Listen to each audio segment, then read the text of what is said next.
Alors que tout le monde a les yeux tournés vers le détroit d'Ormuz et vers l'Iran, une autre chose, peut-être encore plus inquiétante pour les marchés, se joue discrètement dans l'ombre de Wall Street. Pendant des années, Wall Street nous a vendu une promesse simple, celle d'un placement plus intelligent, plus stable, plus sophistiqué que le reste. Un marché discret, réservé aux initiés, loin du bruit de la bourse, loin des paniques du grand public. Et surtout, capable de générer des rendements très élevés sans volatilité. Ce marché, c'est celui du crédit privé.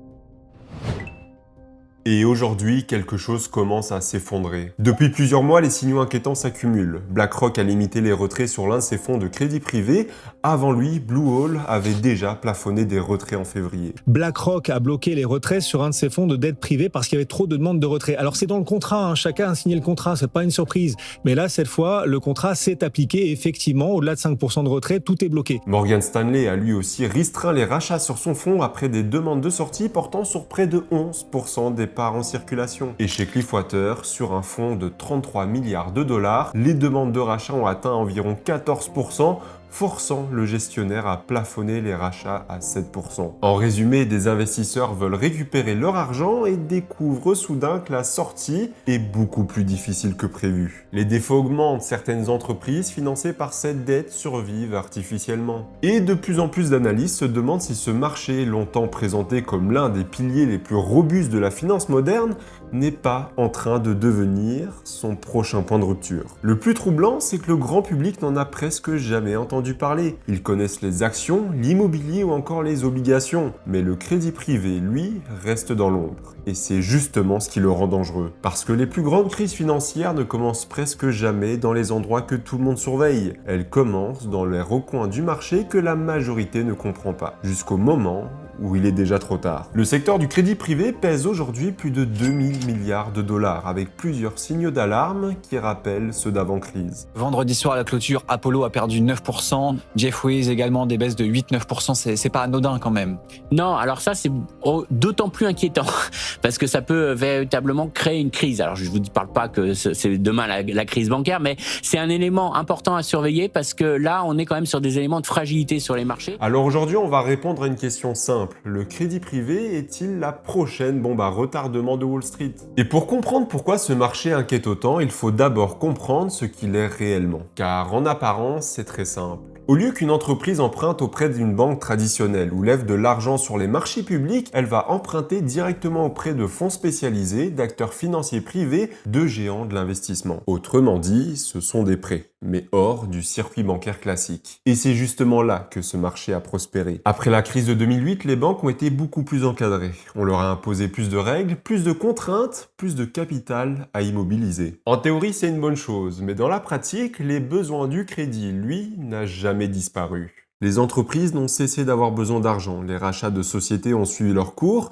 le private equity a continué de grossir. Une partie du crédit a simplement migré vers des fonds privés prêts à prendre le relais. Selon une étude, les fonds de crédit privé en Amérique du Nord représentaient environ 1100 milliards de dollars d'actifs fin 2024 contre 565 milliards fin 2019. Et l'un des actifs cotés les plus populaires sur ce créneau est passé de 123 milliards à 438 milliards de dollars d'encours sur la même période. On n'est donc plus du tout face à une niche, on parle d'un pilier entier du financement de l'économie. Et pendant longtemps, tout le monde y a vu une petite révolution de la finance. Pourquoi? Parce que le crédit privé promettait exactement ce que les investisseurs adorent entendre. D'abord, plus de rendement, ensuite, moins de volatilité en apparence. Et surtout, l'image d'un produit haut de gamme, plus technique, plus raffiné, réservé à ceux qui comprennent vraiment la finance. C'était presque parfait. D'un côté, les entreprises obtenaient un financement plus flexible, de l'autre, les investisseurs touchaient des rendements supérieurs à ceux de la dette traditionnelle. Sur 10 ans, on estime que le crédit privé a généré environ 9% de rendement annualisé. En parallèle, l'argent déjà levé mais pas encore investi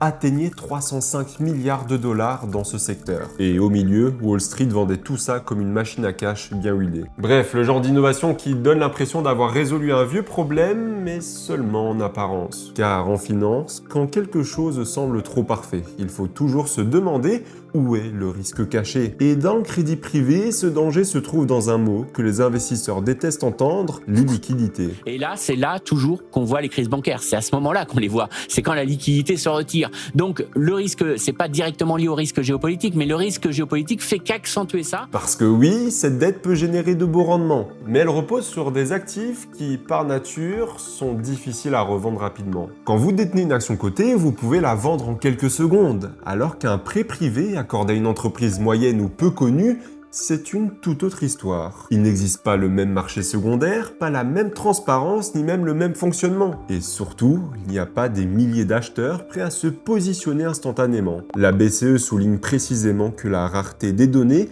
le manque de transactions secondaires et l'information limitée sur les emprunteurs complique énormément les valorisations en temps réel. Et c'est là que se cache le vrai piège. Pendant des années, beaucoup d'investisseurs ont vu le crédit privé comme un actif étonnamment stable. Mais cette stabilité était peut-être en partie une illusion, parce que les prix de ce marché sont beaucoup plus difficiles à établir à l'instant T que ceux des actifs cotés. Si le prix bouge moins en apparence, ce n'est pas forcément parce que le risque a disparu. C'est parfois simplement parce que personne ne le mesure en continu. En clair, l'absence de volatilité visible n'est pas la même chose que l'absence de danger. Le crédit privé donnait donc l'impression d'être calme, surtout parce que ses pertes étaient plus lentes à apparaître. Et ça, c'est extrêmement dangereux, car tant que tout va bien, cette illusion fonctionne. Tant que peu d'investisseurs veulent sortir, que les entreprises remboursent à peu près correctement et que la confiance reste intacte, le système paraît solide. Mais le jour où trop de gens veulent récupérer leur argent en même temps,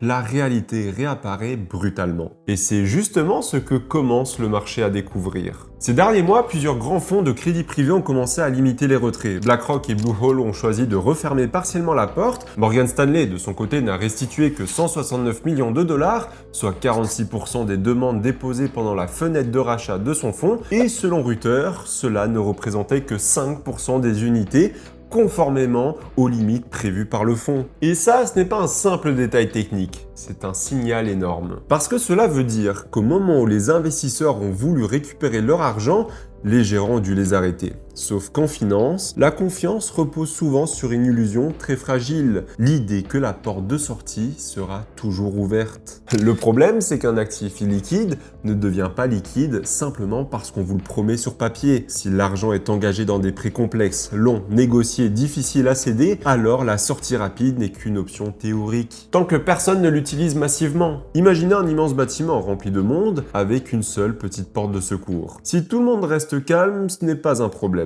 Mais si une inquiétude se propage, la porte devient soudain trop étroite et la panique commence. C'est exactement ce qui se passe actuellement avec le crédit privé. Mais les retraits ne sont qu'un symptôme, car le vrai problème est encore plus profond. Parce qu'en parallèle, les entreprises financées par ce marché deviennent de plus en plus fragiles à cause des taux d'intérêt. Une grande partie du crédit privé est structurée à taux variable. Et pendant des années, cela a été présenté comme une force. Quand les taux montent, les prêteurs gagnent plus et sur le papier, c'est parfait. Sauf que dans le monde réel, quand les taux montent fortement, ce n'est pas seulement le rendement du prêteur qui augmente, c'est aussi la charge de la dette qui explose pour l'emprunteur. Et là, certaines entreprises commencent à s'effondrer. Celles qui pouvaient absorber une dette bon marché ne peuvent plus forcément suivre quand les intérêts restent élevés pendant des trimestres entiers. Résultat, les défauts augmentent et les chiffres sont frappants. Selon Fitch, le taux de défaut du crédit privé américain sur son portefeuille a atteint 9,2% en 2025, un record. Ce qui veut dire que le crédit privé se dégrade plus vite que d'autres poches du marché du crédit. Et on parle souvent ici des petites ou moyennes entreprises très sensibles à la hausse du coût de la dette. Fitch indiquait notamment que beaucoup de défauts concernaient des sociétés avec moins de 25 millions de dollars de profit opérationnel par an. Autrement dit, des structures beaucoup plus fragiles qu'un grand groupe coté. Et c'est ici qu'intervient l'un des mécanismes les plus trompeurs du crédit privé. Plutôt que de reconnaître immédiatement l'échec, le système peut parfois fermer les yeux sur le danger. Grâce à certaines structures, certains intérêts pouvaient être reportés, capitalisés, réintégrés dans la dette au lieu d'être payés tout de suite. C'est ce qu'on appelle souvent le PIK, le Pay in Kind. Ce qui se passe, c'est que les fonds